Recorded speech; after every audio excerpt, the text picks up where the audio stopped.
누가복음 9장.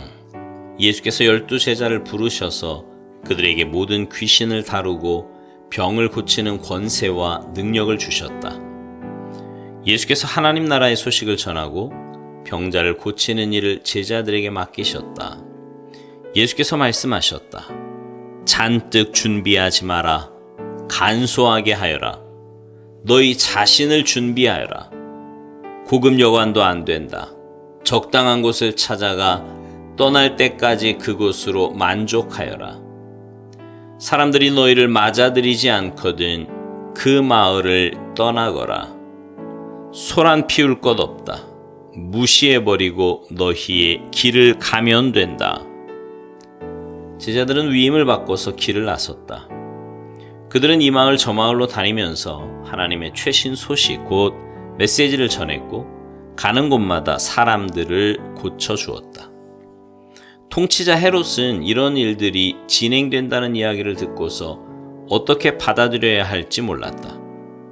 요한이 죽은 자들 가운데서 살아났다고 말하는 사람들도 있고 엘리야가 나타났다고 말하는 사람들도 있고 또 옛 예언자가 출현했다고 말하는 사람들도 있었다. 헤롯은 말했다. 하지만 요한은 내가 목을 베어 죽였다. 그런데 계속해서 내 귀에 이야기가 들려오는 이 사람은 누구냐? 궁금한 마음에 헤롯은 예수가 활동하는 모습을 볼 기회를 노렸다. 사도들이 돌아와서 자기들이 한 일을 보고했다. 예수께서는 그들만 따로 데리고 벳세다라 하는 마을 근처로 가셨다. 그러나 무리가 눈치를 채고 따라왔다. 예수께서는 그들을 너그럽게 맞아주셨고 하나님 나라에 대해 말씀해 주셨다. 또한 치유가 필요한 사람들을 고쳐주셨다. 날이 저물자 12제자가 말했다. 무리를 보내서 근처 농가나 마을에서 하룻밤 묵을 곳과 먹을 것을 구하게 해야겠습니다. 여기는 인적 없는 외딴 곳입니다. 너희가 그들에게 먹을 것을 주어라. 예수께서 말씀하셨다. 제자들이 말했다. 우리에게 있는 것을 다 긁어 모았지만 빵 5개와 물고기 2마리 뿐입니다. 저희가 직접 읍내에 가서 모두가 먹을 만큼 음식을 사오지 않는 한 그것이 전부입니다. 모인 사람의 수가 5,000명이 넘었다. 예수께서 곧바로 제자들에게 말씀하셨다. 사람들을 50여 명씩 무리지어 앉게 하여라. 제자들은 말씀대로 했고 곧 모두가 자리에 앉았다. 예수께서 빵 5개와 물고기 2마리를 손에 들고 하늘을 우러러 감사기도를 드리고 축복하신 다음 빵과 물고기를 떼어 제자들에게 주시며 사람들에게 나눠주게 하셨다. 사람들이 모두 배불리 먹고 나서 남은 것을 거두니 12바구니가 되었다. 한 번은 예수께서 따로 떨어져서 홀로 기도하시는데 제자들이 가까이에 있었다. 예수께서 물으셨다. 무리가 나에 대해 뭐라고 말하더냐? 나를 누구라고 하더냐? 제자들이 말했다. 세례자 요한이라고 합니다. 엘리야라고 하는 사람들도 있고 옛 예언자 가운데 한 사람이 돌아왔다고 하는 사람들도 있습니다. 그러자 예수께서 물으셨다. 그러면 너희는 나를 누구라고 말하겠느냐? 내가 누구냐? 베드로가 대답했다. 하나님의 메시아이십니다. 그러자 예수께서 그것을 비밀로 하라고 제자들에게 경계하셨다. 베드로가 한 말을 아무에게도 이야기하지 말라고 말씀하셨다. 예수께서 계속해서 말씀하셨다. 이제부터 인자는 처참한 고난을 받고 종교 지도자와 대제사장과 종교학자들에게 재판에서 유죄를 선고받아 죽임을 당하고 사흘째 되는 날에 다시 살아나야 한다. 이어서 예수께서 그들에게 예상되는 일을 말씀해 주셨다. 누구든지 나와 함께 가려면 내가 가는 길을 따라야 한다. 결정은 내가 한다. 너희가 하는 것이 아니다. 고난을 피해 달아나지 말고 오히려 고난을 끌어안아라. 나를 따라오너라. 그러면 내가 방법을 일러주겠다. 자기 스스로 세우려는 노력에는 아무 희망이 없다. 자기를 희생하는 것이야말로 너희 자신, 곧 너희의 참된 자아를 찾는 길이며 나의 길이다. 원하는 것을 다 얻고도 참된 자기 자신을 잃으면 무슨 유익이 있겠느냐? 너희 가운데 누구든지 나와 너희를 인도하는 데 방식을 부끄러워하면 인자도 모든 영광에 쌓여 아버지와 거룩한 천사들과 함께 올 때 그를 더 부끄럽게 여길 줄로 알아라. 이것은 믿을 수 없는 훗날의 이야기가 아니다. 잘 알아두어라. 여기 서 있는 사람들 가운데 그런 일이 일어나는 것을 볼 사람들도 있다. 그들은 자기 눈으로 하나님 나라를 볼 것이다. 그 말씀을 하시고 여드레쯤 지나서 예수께서 베드로와 요한과 야고보를 데리고 기도하러 산에 올라가셨다. 기도하는 중에 그분의 얼굴 모습이 변하고 그분의 옷이 눈부시게 하얘졌다. 동시에 두 사람이 거기서 예수와 이야기하고 있었다. 알고 보니 그들은 모세와 엘리야였다. 그들의 모습이 몹시 영광스러웠다. 그들은 예수께서 예루살렘에서 이루실 일, 곧 그분의 떠나심에 대해 이야기를 나누었다. 한편 베드로와 그 일행은 잠에 취해 있었다. 그들이 깨어 눈을 비비며 보니 예수께서 영광 가운데 계시고 그 곁에 두 사람이 서 있는 것이 보였다.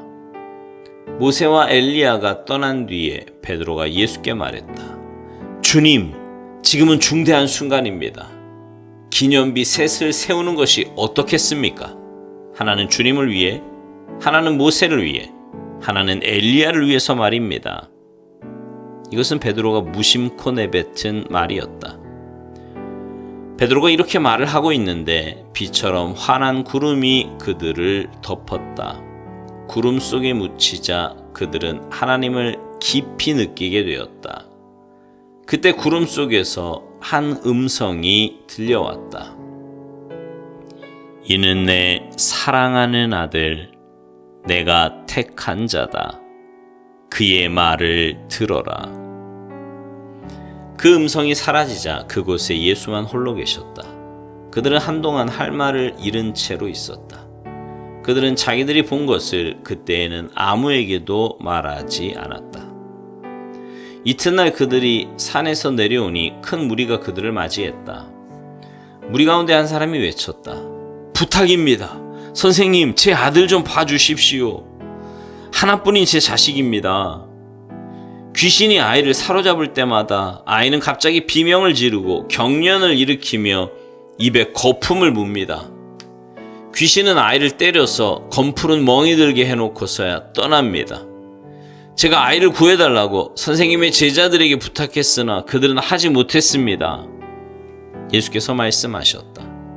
하나님도 모르고 삶의 중심도 없는 세대여, 내가 같은 말을 몇 번이나 해야 하느냐?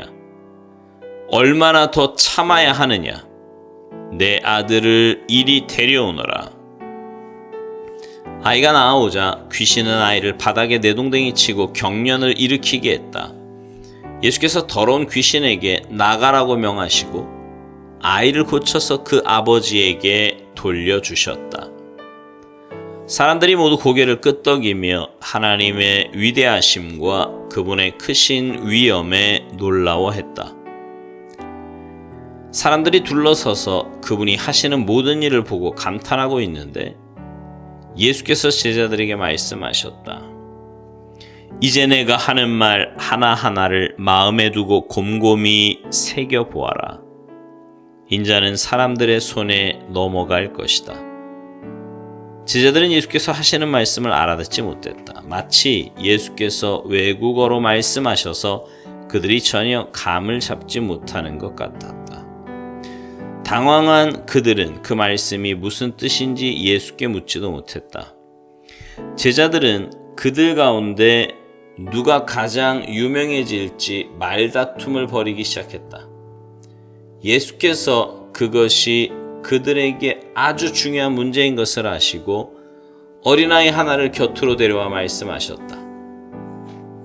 누구든지 이 아이를 나로 여기고 받아들이는 사람은 곧 나를 받아들이는 것이다. 또한 누구든지 나를 받아들이는 사람은 나를 보내신 분을 받아들이는 것이다. 이와 같이 내세울 때가 아니라 받아들일 때 큰 사람이 된다. 중요한 것은 눈에 보이는 크기가 아니라 너희의 영이다. 요한이 당당히 말했다. 주님, 어떤 사람이 주님 이름으로 귀신을 쫓아내는 것을 보고 우리가 막았습니다. 그가 우리에게 속한 사람이 아니어서 그렇게 했습니다. 예수께서 말씀하셨다. 그를 막지 마라. 그가 적이 아니라면 곧 우리 편이다.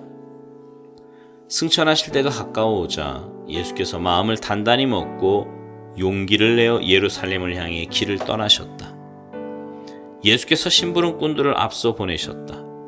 그들은 그분을 맞을 곳을 준비하려고 사마리아의 어느 마을로 갔다. 그러나 그분의 행선지가 예루살렘이라는 것을 안 사마리아 사람들은 그분을 맞아들이지 않았다. 제자인 야고보와 요한이 그 이야기를 듣고 말했다. 주님, 우리가 하늘에서 번갯불을 내려오게 해서 저들을 태워버릴까요? 예수께서 그들을 꾸짖으셨다. 옳지 않다. 그들은 다른 마을로 발걸음을 옮겼다. 길을 가고 있는데 어떤 사람이 자기도 함께 가도 되는지 물었다. 그는 어디든지 주님과 함께 가겠습니다 하고 말했다. 예수께서 잘라 말씀하셨다. 고생할 각오가 되어 있느냐? 너도 알다시피 우리가 묵는 곳은 인류 호텔이 아니다.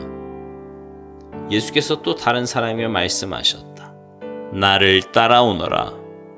그가 말했다. 그렇게 하겠습니다. 하지만 며칠 말미를 주십시오. 아버지 장례 준비를 해야 합니다. 예수께서 거절하셨다. 중요한 일이 먼저다. 내 본분은 삶이지 죽음이 아니다. 삶은 긴박하다. 하나님 나라를 알려라. 그때 또 다른 사람이 말했다. 주님, 저는 주님을 따라갈 준비가 되었습니다. 하지만 먼저 집에 정리할 일이 있으니 허락해 주십시오. 예수께서 말씀하셨다.